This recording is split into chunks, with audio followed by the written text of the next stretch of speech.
Deuteronômio 28, versículos 7 e 8, será suficiente para a nossa meditação. Está escrito assim: o Senhor entregará feridos diante de ti, os teus inimigos e os que se levantarem contra ti, por um caminho sairão contra ti, mas por 7 fugirão da sua presença. O Senhor mandará que a bênção esteja contigo. O Senhor mandará com que a bênção esteja contigo nos teus celeiros, e em tudo que pisares, ou melhor, puseres a tua mão, e te abençoará a terra que te der o Senhor teu Deus. E todos digamos graças a Deus. Tome seu assento, por favor. Obrigado. Deus te abençoe. Dobra aqui a sua atenção, em nome de Jesus. Glória a Deus. Queridos, o livro de Deuteronômio é um livro muito interessante para a nação de Israel, principalmente o que tange a respeito da atualização das prescrições e das escritas originais. Não é à toa que a Massorá judaica chama esse livro de repetição, porque na verdade Deuteronômio é uma ideia de chamamento de Deus à responsabilidade de relacionamento com a nação de Israel, que dentro desse período da vida de Moisés como líder, já tinha também feito com que a sua posteridade estivesse em crescimento.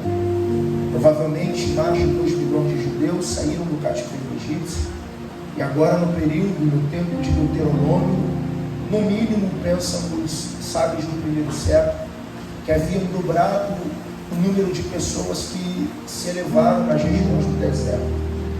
Até porque o crescimento, a promessa que Deus havia dado a Noé após o dilúvio a respeito dessa nação em contingente, era que eles pudessem crescer e se multiplicassem. Assim aconteceu. Israel foi crescendo nas extensões desérticas, porque quem está debaixo da palavra não depende de geografia para dar certo. Eles estão no deserto e a boa palavra de Deus está se cumprindo. Porém, há um artigo segundo a Massorá chamado de Mishneh Torah, que em hebraico representa cópia, pois a partir do Deuteronômio capítulo de número 27, Deus vai prescrever a Moisés a ideia de falar com mais responsabilidade ao coração deste povo e passar de forma clara tudo aquilo que foi otorgado dentro dos preceitos, também chamados de mitzvah, que era a regra de fé ao coração do povo de Israel. Porém, aqueles que estavam crescendo e que se multiplicaram em nascimento, nas extensões do deserto, tinham uma necessidade de não conhecer Deus só por sua manifestação, mas conhecer Deus também pela sua palavra. Não é à toa que em Números capítulo 11, Deus, à frente da península do Sinai, vai posicionar a nação de Israel e abençoá-los de forma específica, para que esses pudessem compreender de forma clara que o que promove provisões de forma diária da parte de Deus não é só o desejo de Deus em abençoá-lo, mas um relacionamento específico. Levítico serve para isso. Deus estabelece na tenda cultos a serem entregues ao nome do Senhor, cada culto com uma entrega específica. Apenas ali do holocausto era um culto que Deus não determinava o que queria de oferta, mas queria que alguém pela voluntariedade entregasse também, e a partir disso essa cópia deveria ser entregue ao coração do povo de forma clara. É por isso que o livro de Deuteronômio pode ser sintetizado de forma muito simples e dividido em 4 partes de ensinamentos dados de Deus a Moisés, a nação de Israel. O primeiro, do capítulo 1 ao capítulo 4, chamado de discurso histórico, quando Moisés vai ter a graça da parte de Deus de falar tudo aquilo que Deus havia feito, desde a saída do Egito até aquele presente momento na terra do deserto. Segunda parte é chamado de discurso legal, do capítulo 5 ao capítulo 26, onde Moisés vai falar a respeito das leis cíveis, até porque toda a expressão mitzvah, ou mandamentos dados por Deus a Moisés, catalogado em 613, eles são divididos em 3 partes, e esse discurso legal está como base de regra de fé, também como função litúrgica, chamado de leis cíveis, ou de um termo em hebraico que dá essa sensação ou essa ideia. Moisés discursa o que é dever e direito da nação de Israel de receber. Aquela ideia desde Êxodo 20, que quem mata pelo ferro deveria também sofrer a morte pelo ferro, olho por olho, dente por dente e etc. Terceiro ponto dessa cópia, Moisés está entregando a nação de Israel diante de Deus um discurso profético. Capítulo 27 ao capítulo 30, de forma profética, Deus vai falar à nação de Israel, a partir de padrões, o que eles deveriam fazer e o que eles não deveriam fazer, e se fizessem não deveria, as consequências que teriam.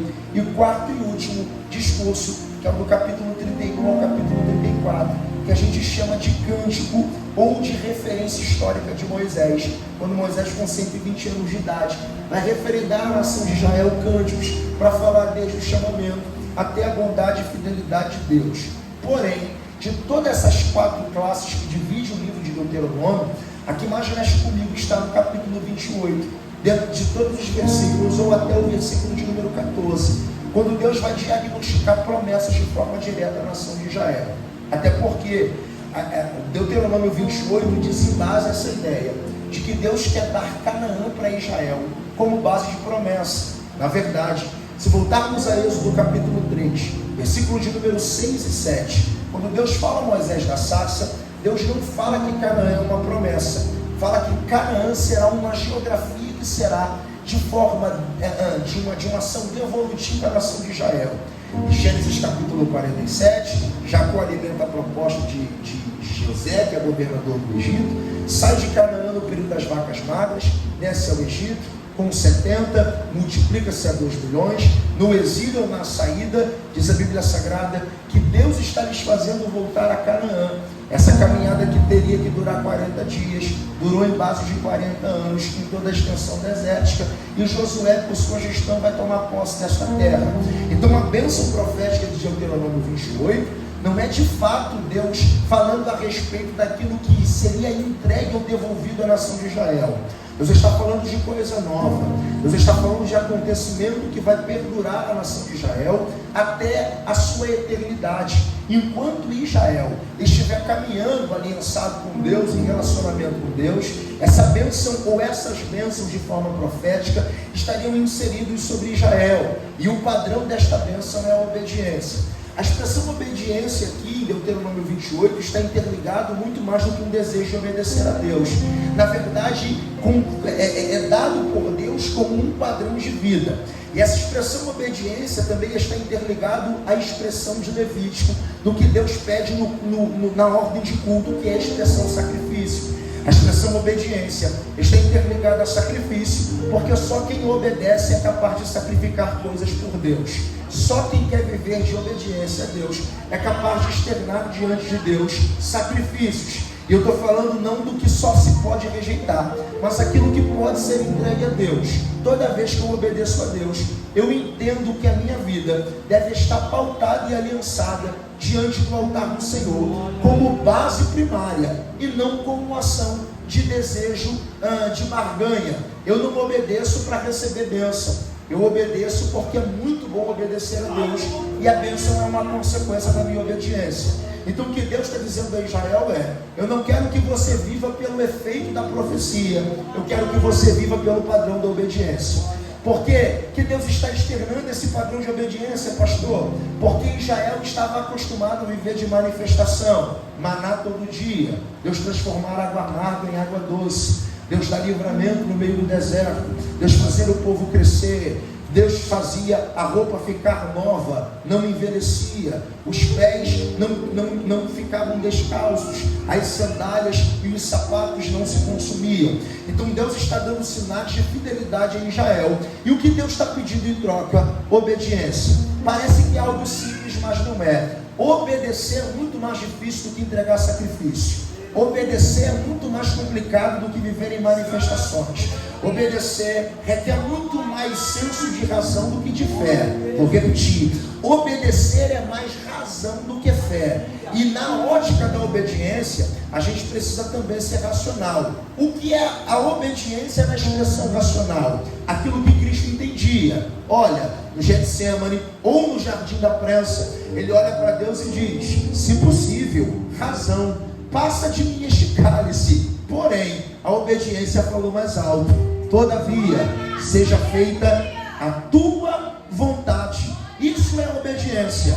Quando o campo da racionalidade me faz entender que nos fará sentir dor, mas a causa é boa demais para que a gente desista. Racionalidade e obediência. Campo da obediência, seja feita a tua vontade. Por isso, Deus usa a boca de Moisés para falar do cume do Monte Gerizim a respeito de pelo menos 12 bênçãos ou 13 bênçãos. Até porque essas bênçãos estariam perpétuas sobre a nação de Israel. Moisés está abençoando com bênçãos de forma diversas, porque Deus quer abençoar de forma clara. E quais são essas bênçãos? Deus fala através da boca de Moisés que se esse povo abençoado ou obedecer-lhes, a ele cumprir e da palavra não se esquecerem e pôr em prática, seriam bem-aventurados na vida urbana e na vida rural. Seria abençoado com a fertilidade humana, agrícola e também animal. Eles teriam o pão diário representado no cesto e na amassadeira. Eles também teriam a promessa de vitória em guerras. Ele também alcançaria abundância de celeiros. Eles também alcançariam uma identidade santa. Eles alcançariam uma reputação santa diante das nações. Ele teria o céu como depósito e como base de sua tesouraria. Eles teriam a ação do céu como seu provedor. E como último, Deus lhe entregaria o governo das nações. São bênçãos específicas que Deus está distribuindo a partir do padrão da obediência. Deus não está pedindo para passar 15 dias acampado em monte. Deus não está pedindo para alguém sair em desobediência ausente de uma autoridade espiritual e da bênção de um pastor constituído para abrir uma porta no quintal da sua casa e colocar a placa de uma igreja ali. Deus não está mandando subir monte, comprando um óleo no supermercado, consagrando e com adonia se ungindo a títulos que a Bíblia não menciona, porque hoje é moda ser apóstolo, ser bispo, ser bispa, irmã. Bispa não existe no dicionário, imagine na Bíblia. Gente inflamando em desobediência contra a palavra de Deus. Deus disse: eu não quero que vocês façam esses sacrifícios.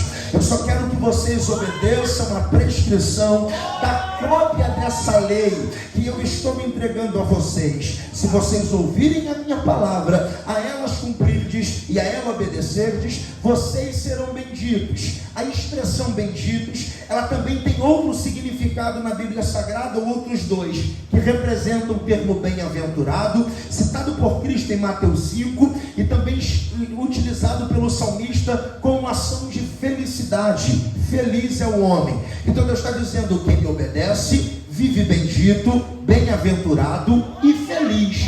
Porque felicidade é diferente de alegria. Alegria está vinculada ao campo associativo da emoção, satisfação de prazer. Alguém só se alegra quando tem o seu prazer saciado. Como por exemplo, quando o Vasco está ganhando, você dá um glória a Deus. Por quê? Porque a sua emoção está bem. É ou não é? Mas quando o Vasco está rebaixado, você se entristece, desliga o telefone, Nérios, e não responde mais ninguém. Por quê? Porque a emoção está quebrada. Felicidade é diferente do que alegria. Felicidade é alguém passar pelo vale da sombra da morte e está dando glória a Deus.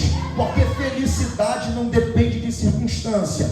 Felicidade não é estado. Felicidade é plenitude. E qual é a felicidade do crente? A felicidade do crente não é estar com dinheiro ou sem dinheiro. A felicidade do crente não é estar em um dia bom ou um dia ruim.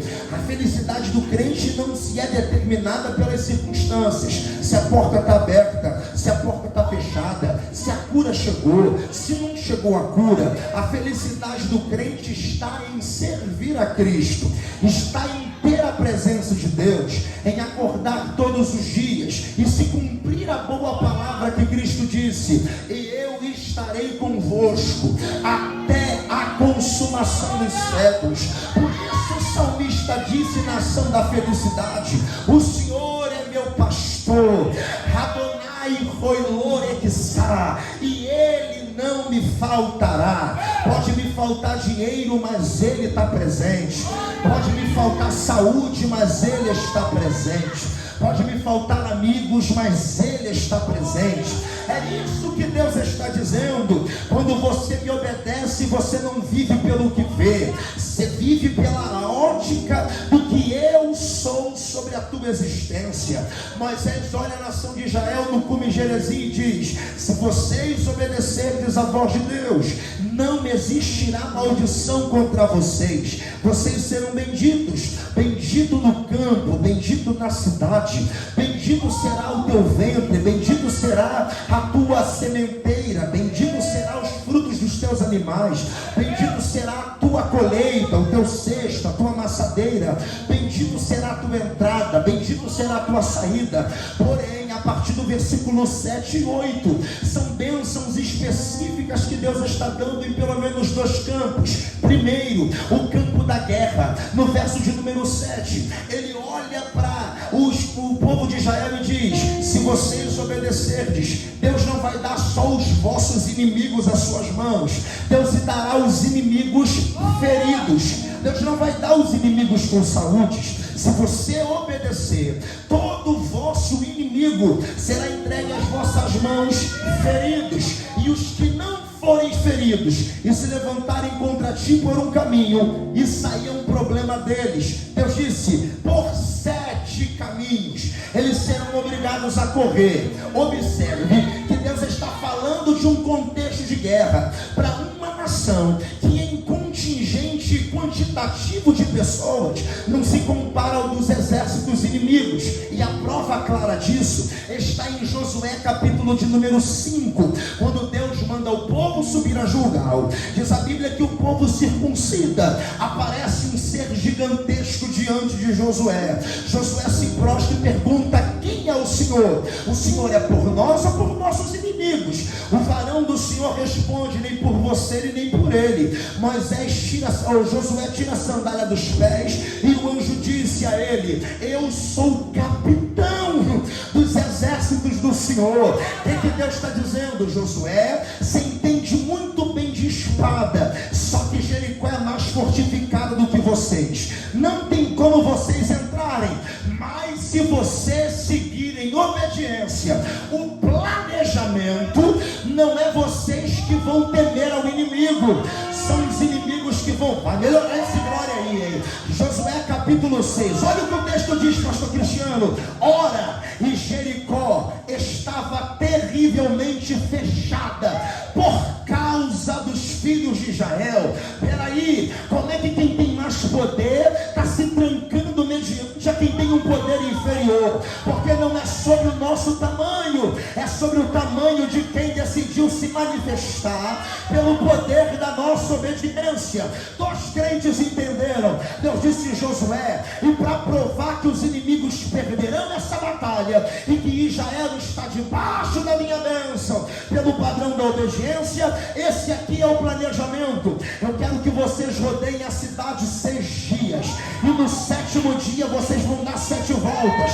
Ao invés de guerreiros com espada, eu quero sacerdotes e levitas tocando a chofar, e quando for tocar a chofar, eu quero que o meu povo grite, e quando gritar, é eu que vou descer em Jericó, é eu que vou jogar a muralha por terra, é eu que vou fazer inimigo cair, é eu que vou fazer inimigo ficar ferido. E assim foi feito. A muralha cai, os hebreus adentram a terra, e os inimigos que não morreram ficaram feridos, e os que não foram nem mortos e nem feridos foram obrigados a bater em retirada. Porque quem vive em obediência diante de Deus, Deus não os deixa envergonhados na circunstância de guerra. Eu vim profetizar para alguém essa noite: talvez a sua guerra seja irreversível aos olhos dos homens, mas Deus está dizendo: sobre a tua existência existe uma bênção no meio desta guerra, e a bênção que Deus te liberou é: os teus inimigos inimigos não ficarão vivos para contar história. Isaías 43, versículo de número 14, 15 e 16. Deus grita a Isaías ajudar: eu vou fazer como fiz na terra do Egito. Fiz cair carro, fiz cair cavalo, fiz cair exército, fiz cair a força. Se por um caminho eles vieram, eu vou fazer fugir, porque para vocês não é destruição. Eu vou fazer uma coisa nova: caminho no meio do mar, fontes no meio do deserto. Você não pegou minha obediência. Quando o mar se fecha e os egípcios caem, Êxodo capítulo 15, olha Miriam, o Senhor é forte, o Senhor é varão de guerra. Ele fez cair o carro, ele fez cair com o cavaleiro, ele abriu o mar e nós passamos com o pé em seco. Eu vim profetizar que esta guerra não é para o teu lamento, esta guerra é para dar culto em ações de graças, porque Deus que te abençoou está certificando a vitória da tua casa, a vitória da tua família, a vitória desta igreja. Ouve isso, Satanás: nós amamos a paz, mas servimos ao Deus da guerra. Operando Deus, quem impedirá? Quem está comigo?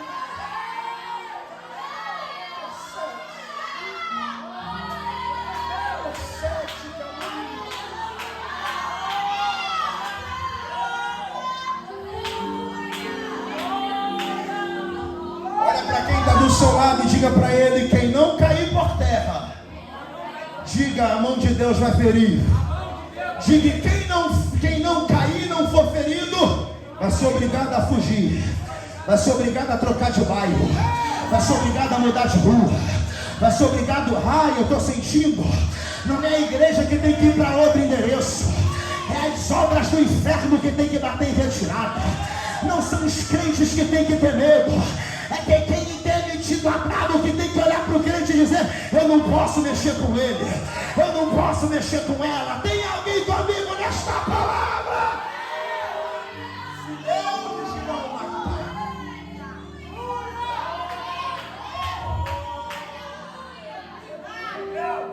Deus irá ferir. Se não ferir, serão obrigados a fugirem. Deus fala de guerra no 7, mas no 8 fala da bênção. Por que a bênção não veio antes da guerra? Porque a bênção de Deuteronômio 28:8 também é uma bênção só para o celeiro. Essa bênção precisa ser interpretada. Deus diz: e será dado a ordem para que a bênção esteja no celeiro, irmão? Não. Esteja com. Deus não quer dar bênção, Deus quer dar a autoridade da bênção. Qual é a grande diferença, pastor, da bênção para a autoridade da bênção? É que a bênção eu recebo aqui, mas a autoridade da bênção é quando eu me torno uma ferramenta que a carrega. Vai melhorar o nome. E por que Deus não quer dar só a bênção? Porque a bênção usufruída acaba, mas a autoridade da bênção é onde o crente coloca as mãos. Você está aí, né? Então a gente caminha. Por que a bênção vem depois da guerra? Porque Deus nunca dará a bênção como forma antecipada à guerra. Primeiro Deus vai dar ou enxergar a bênção como recompensa. Deus está dizendo: primeiro vence a guerra. Apocalipse capítulo 3, ele disse: ao que vencer. Porque recompensa não é para quem se vitimiza, recompensa não é para quem chora. Irmão, se você soubesse como é que eu estou pregando essa palavra para o teu coração. Oh, glória a Deus, o salmista disse, missionário, eu criei, por isso falei. Eu não falo do que vejo, eu falo do que quero ver. Eu não falo do que estou enfrentando agora, eu falo do que eu tenho certeza que já está pronto para a minha vida. Por isso eu estou profetizando: antes de Deus te tornar íntimo da tua honra, Deus vai te tornar participante de processos. E crente que vive processo não é para perder. Deus está dizendo: vence a guerra, porque depois da guerra eu te dou mais autoridade. Vence a guerra, porque depois da guerra eu te uso mais. Ei, eu estou sentindo te empregar. Oh, glória a Deus, eu estou sentindo Deus nessa palavra. Deus está dizendo: se não vencer a guerra, não tem capacidade de sustentar a autoridade da bênção que eu quero te dar. Você sabe por que Deus te faz passar pela guerra? Porque quando você vence a guerra, Deus entende que você não está preparado só para ser uma ferramenta, você está preparado para ser uma carta aberta. Por isso Deus permite a enfermidade. Oh, glória a Deus, porque depois que Ele envia a cura, a tua vida se torna referência de bênção. Oh, glória a Deus, Deus está dizendo: eu permiti a pressão oscilar. É para quando alguém hipertenso chega perto de você, a sua mão ser usada como autoridade. Eu permiti a guerra se levantar, para que quando alguém com guerra se reerguer, você também possa se tornar uma referência. Atos capítulo 28, Paulo está alimentando a fogueira com graveto. A víbora morde a mão, esperavam inchar e morrer. Ele não morre antes de ir embora para Roma. Oh, glória a Deus, Públio chama para orar seu pai. Ele ora, e o texto diz: e impondo-lhe as mãos sobre o pai de Públio, lhe curou. Mas antes da cura pelas mãos, teve que passar pela picada, teve que sentir o veneno, teve que sofrer o ataque, porque aquilo que não mata na guerra potencializa a autoridade. Aquilo que não tira da igreja deixa a gente na asa do anjo. Pegue na mão de um vaso aí, pegue na mão de um crente aí, pega e diga para ele: nunca foi para a tua morte. Diga: nunca foi para desviar tua casa. Diga: nunca foi para te parar. Diga: esta guerra é só para te autorizar a viver aquilo que Deus tem para a tua vida. Depois desta guerra vai ter cântico. Depois desta guerra o carro será trocado. Depois desta guerra a família será liberta. Eu vim profetizar que não tem para bomba gira, que não tem para Satanás, que não tem para invejoso. A bênção de Deus será liberada. Um minuto de glória quem veio.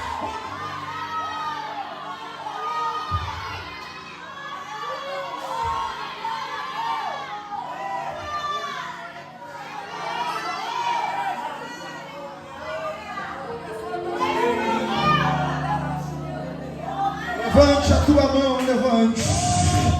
Levante a tua mão, levante.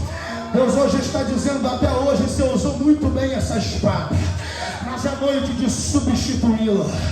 É noite de tirar a espada aguda de 2 gumes e colocar nas tuas mãos a autoridade da bênção. Chega de travar guerra. Deus está dizendo: eu vou colocar nas tuas mãos graça para cura. Eu vou colocar na tua vida graça para restauração. Deus está dizendo: eu não estou te entregando óleo para ser disputado quem canta mais, quem prega mais. Deus está te dando autoridade para entrar em casamentos falidos e restituir. Deus está te dando autoridade para pegar os enfermos e os curar. A autoridade da bênção é o que Deus vai te liberar.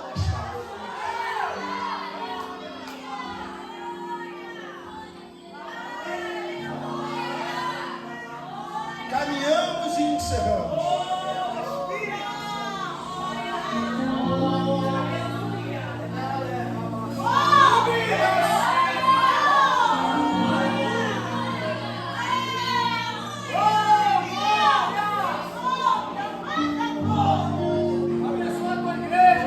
É por isso que quando Deus quer abençoar, Deus não abençoa a geografia. No contexto do deserto, eles possuem uma casa para adorar, o templo, Beit Hamikdash. Mas o templo não é fixo, é móvel. E o que guia a caminhada dos israelitas é a Shekinah. Porque quem anda na glória está cumprindo o que Cristo disse. Não tem aonde reclinar a cabeça. Uma hora está aqui, outra hora está lá. Uma hora está parado, outra hora já subiu de nível. Uma hora a porta fecha, de repente já está com férias no outro trabalho. E a bênção estará contigo. nos teus celeiros e aonde colocar as mãos. Você sabia que a bênção imposta ela é mais antiga do que a gente pensa? Só há 3 bênçãos impostas na Bíblia. A primeira, a dada de Deus a Abraão em Gênesis 12, bênção imposta. A de Abraão se torna imposta em Gênesis 12 porque há uma condicional ali: vença desafios. Você não pegou? Deus entrega 4 desafios para Abraão e entrega 7 bênçãos impostas. Deus diz: sai da tua terra, desafio. Da tua parentela, desafio. Da casa de teu pai. E vai para uma terra que eu ia te mostrar, não tem Waze.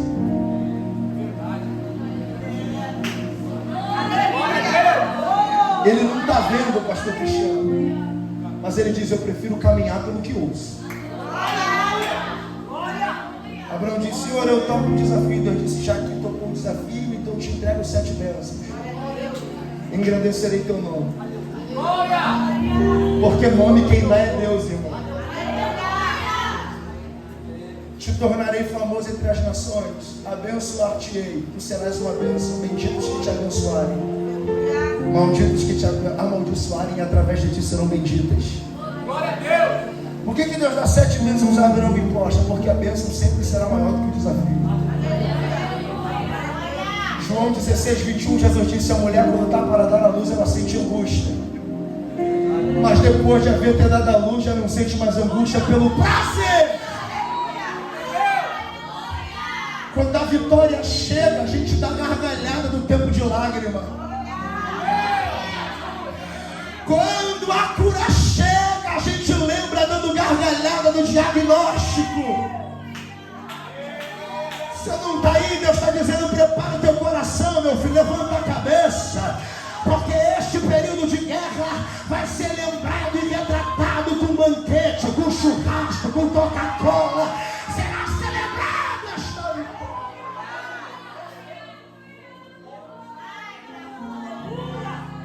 Deus não se esquece, quem é nós para nos esquecermos?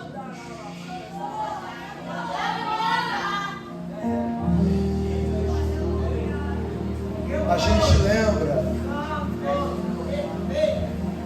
Olha o quanto você já caminhou na vida para estar onde está, para chegar onde chegou. Olha quem era você já está na frente há muito tempo. Da roça que eu era, ninguém me escolheria. Aonde Deus te tirou, ninguém te tiraria. Você quer mais o quê? Segunda bênção, Números 6, 23, que o Senhor te abençoe e te guarde. Terceira bênção imposta, 2 Coríntios, capítulo 13, verso 13 ou 14, também chamada de bênção apostólica. Que a graça do nosso Senhor e Salvador Jesus Cristo, o grande amor de Deus, nosso Pai, a comunhão do Espírito Santo seja com todos. Amém. Deus não está dando para Israel bênção na geografia, porque o que menos Deus depende é de geografia. Deus está entregando a bênção neles. Eu já volto em Abraão. Então o que Deus quer? Deus entendeu de forma antecipada a prescrição dos acontecimentos de Josué que antecediam a Canaã. Canaã é a promessa coletiva. Só que para chegar a Canaã como base de herança, de devolvimento de terra, eles teriam que vencer um quantitativo de exércitos. Quando Jericó e Ai cai, diz o texto sagrado em Josué 9, que os caldeus estavam planejando se unir para pelejar contra Israel. Irmão, só Moabe já vencia a guerra. Imagine Moabe, Edom, Jebuseus, Amorreus, Heteus, todo mundo junto. Só que os gibeonitas se antecipam e diz: a gente sabe que não é vocês que guerreiam. Eles eu não sei, mas vocês carregam uma bênção.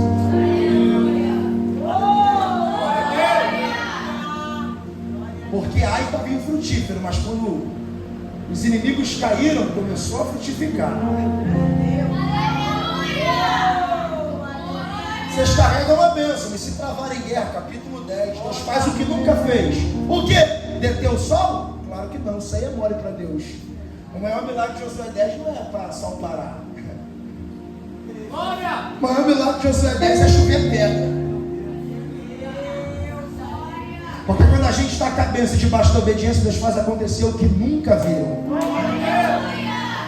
Você não pegou isso aí.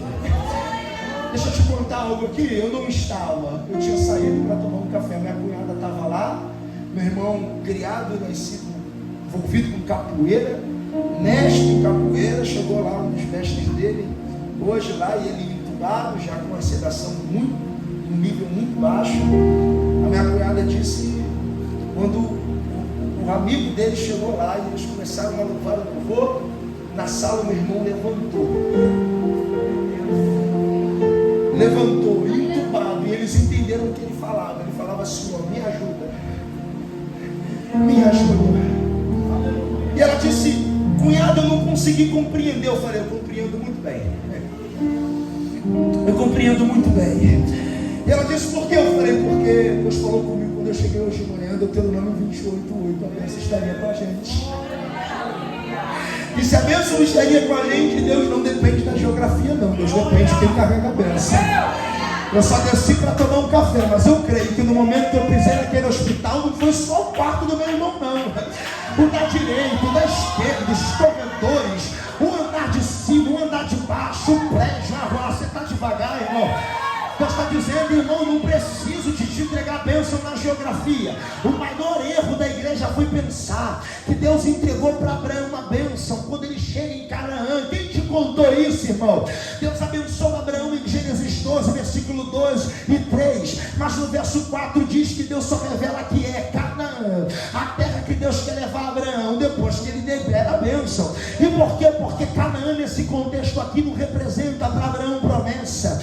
Canaã representa duas coisas. Primeira, o ponto final de uma trajetória que o seu pai iniciou e não terminou. Deus está querendo quebrar ciclos hereditários através da bênção sobre a vida de Abraão, que o pai começou e não terminou. E aonde Abraão está? Aonde o pai parou. Deus está olhando para Abraão e está dizendo, sai da terra. Não é tempo de ficar onde muita gente morreu.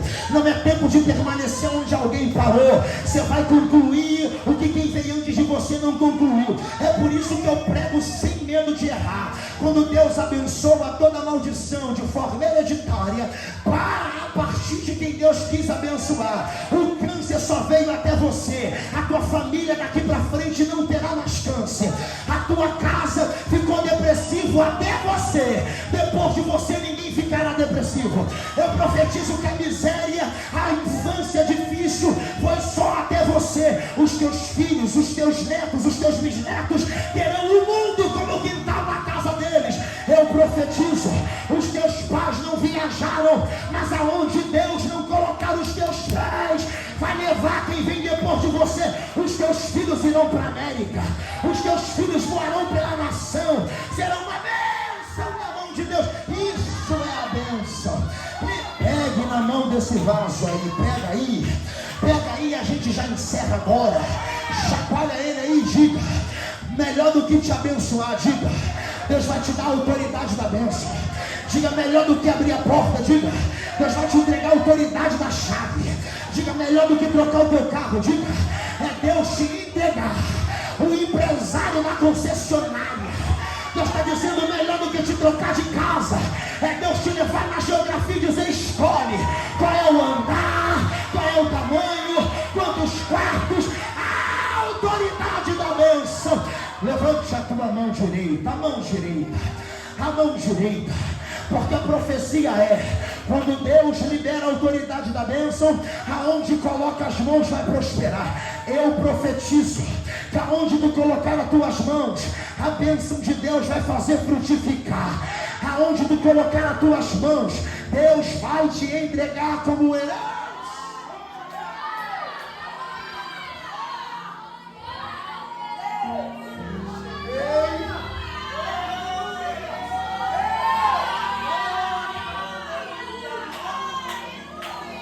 Permanecemos em Abraão, porque Canaã, no contexto de Abraão, representa uma terra amaldiçoada. posteridade de Cã, filho de Noé, que expôs a nudez do seu pai depois que ele se embriaga com a vinha que era sua. Porque quem se mete aonde não tem nada a ver, recebe maldição na vida.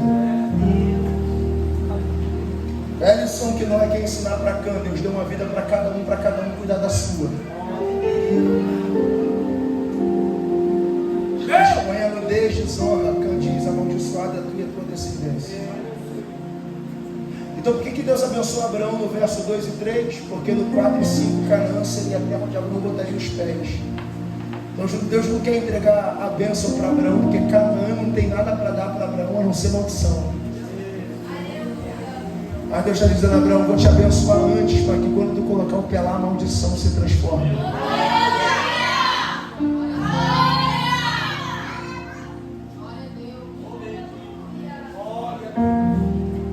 Pastor, só isso? Não, essa bênção perdura e se cumpre no Novo Testamento.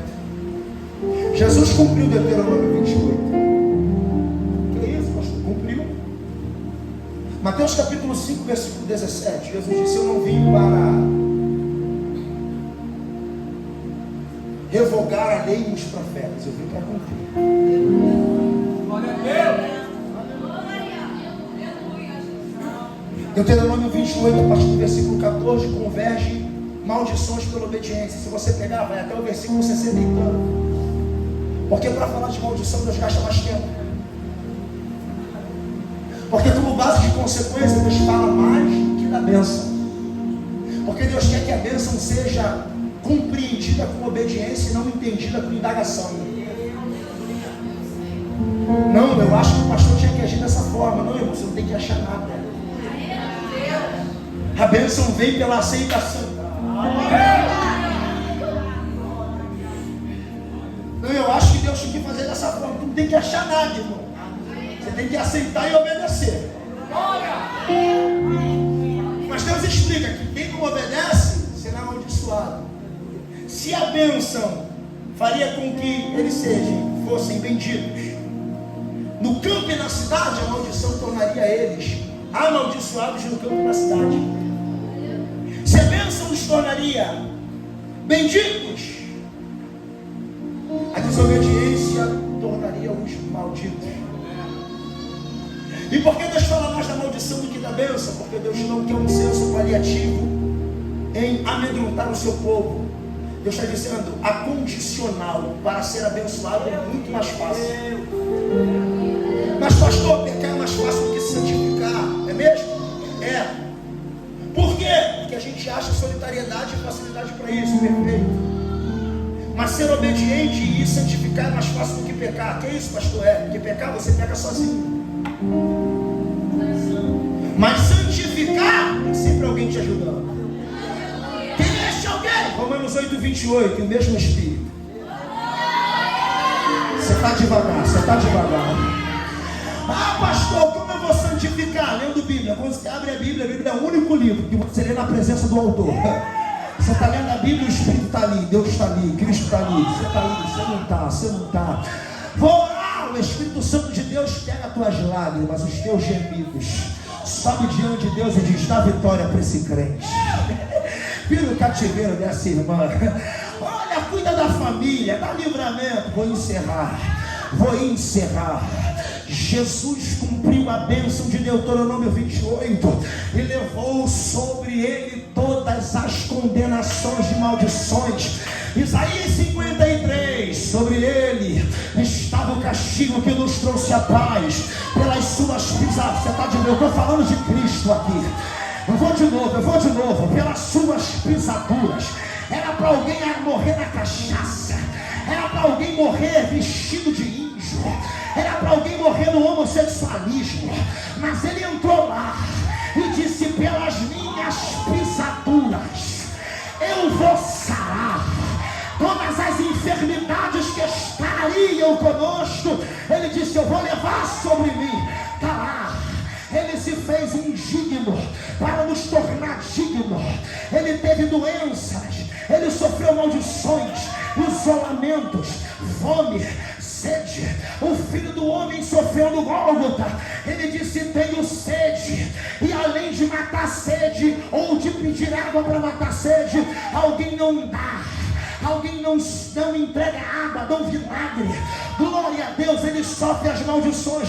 Mas Gálatas 3, versículo 13, olha o que Paulo disse: foi Cristo quem nos redimiu da maldição da lei, quando a si mesmo se tornou maldição no nosso lugar. Pois como está escrito: maldito todo aquele que for pendurado em um madeiro. Aí vem João, o apóstolo, escrevendo em João 8:28: mas saberás quem eu sou, disse-lhe Jesus, quando virdes o Filho do Homem sendo erguido numa haste. Então lá vocês vão saber, porque os judeus queriam o Cristo que multiplicasse pão, eles queriam o Cristo que fizesse a água para aparecer, eles queriam que Cristo multiplicasse e fizesse sinais. Ele disse: quando me colocarem no madeiro e a terra disser está amaldiçoado, é lá que eu vou liberar a graça, é lá que eu vou salvar, é lá que eu vou renovar, é lá que os mortos sobem da sepultura, é lá que a terra treme, é lá que o véu se rasga. Eu vim profetizar o que Paulo profetizou: tragada foi a morte na vitória. Onde está a morte, a tua vitória? Onde está o inferno, o teu aguilhão? O aguilhão da morte é o pecado, e a força do pecado é a lei. Mas graças a Deus que por Jesus Cristo, um minuto de glória, quem é grato.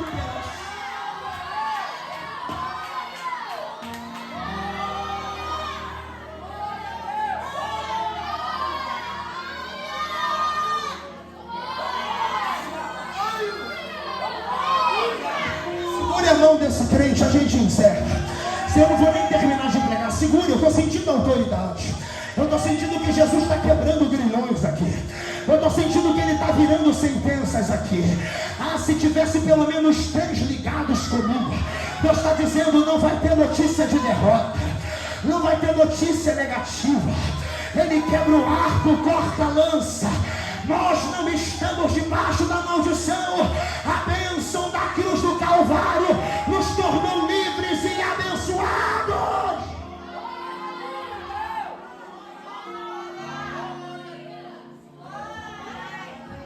A bênção transborda o que crê. Efésios 5:3.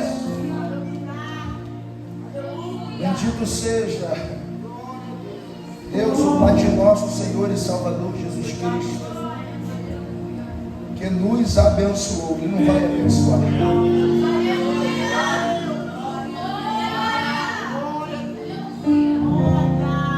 O cerco final dos adversários na guerra cai quando Jesus proclama em Lucas 4: o Espírito do Senhor Deus é sobre mim. Expulsa demônios, cura enfermos. Em Apocalipse 22 ele diz pra gente que a bênção final é sem maldição nenhuma. Porque não vai haver pranto. E se cumpriu o que Romanos 14 ele disse: muito em breve os Deus de paz esmagará Satanás. Fica de pé comigo, por favor.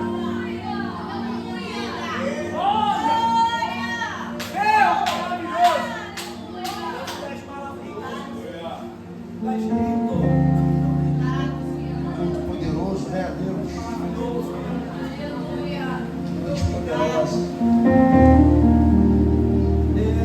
Ter a autoridade da bênção não é ser isento das dificuldades. Ter a autoridade da bênção não é ser super-homem, mulher maravilha. Mas ter a autoridade da bênção é saber e ter assertividade e ser assertivo, que aonde eu chegar, a maldição é obrigada a se transformar em bênção. Deus disse: eu não quero você chegar em Canaã, Abraão, para ser abençoado. Eu vou fazer de você uma bênção. Melhor do que a bênção que Deus quer te entregar nas tuas mãos é a bênção que Deus quer fazer você carregar.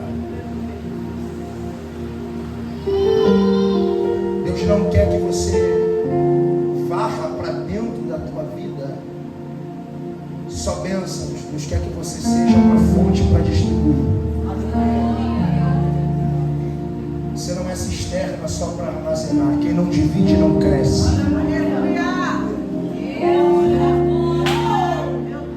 Quem não compartilha não prospera. Ele está dizendo: eu vou te abençoar tanto que tuas mãos vai ter para dar e não pedir emprestado. Então creia, os inimigos estão caindo. Que essa noite Deus está sendo assertivo em te entregar uma autoridade para tornar a vida de alguém que você ama abençoada a partir do toque das tuas mãos. Então vamos chegar naquela casa, chapa a mão na cabeça daquele filho desobediente e profetiza a bênção. Vamos chegar naquela casa, coloca as mãos na parede e libera a bênção sobre lá para ter paz. Golias durante 40 dias quis ganhar a guerra no grito, até que alguém que possuía a autoridade da bênção chegou no arraial. Aleluia. Porque quem possui a autoridade da bênção muda a geografia.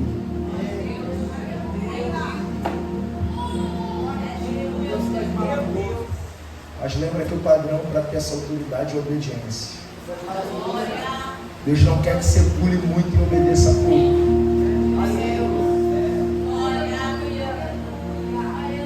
Quer que você seja obediente. Porque quem obedece torna jardim fechado do Senhor. Só Ele planta, só Ele rega. E ninguém tem acesso. Vamos orar. Senhor Deus, obrigado pela Tua palavra, Senhor. Obrigado por esta noite, abençoa a Tua igreja, cumprindo toda a profecia que foi liberada no teu lugar. Não só hoje, mas para todos, Senhor. Te pedimos no nome bendito de Jesus. E você que recebeu esta palavra disse: Amém.